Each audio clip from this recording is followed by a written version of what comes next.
අද ලොකු වැඩක් වෙනවා. අපි බලමු මොකද්ද මේ වැඩේ කියලා. යාළුවෙක් කියන හැ පැත්තෙන් ලෝචි අද මොකද්ද වෙන්නේ? අද වෙන්නේ අයියේ ඉතින් අපේ ඉස්සරහට එන්න තියෙන කොකෝ ෆිල්ම් එක. ඉතින් බලපෑටියක් ගැන වෙන ෆිල්ම් එකක්.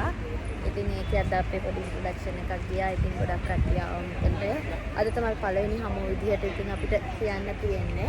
කොකෝ කියන්නේ ෆිල්ම් එක ගැන කිව්වොත් ඉතින් සත්තු ගැන සතෙක් ගැන ආදරණීය බලපෑටියක් ගැන කරන කතාවක්.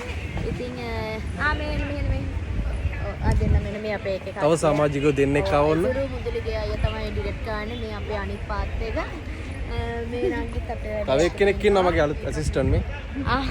හායි. හායි. ඉතින් අද ඒ විදිහට තමයි වැඩේ උනේ. දැන් වෙලා ඉවරයි ඔක්කොම ටික.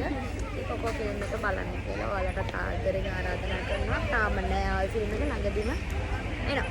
එනවා. අන්න ඒකයි කතන්දරේ.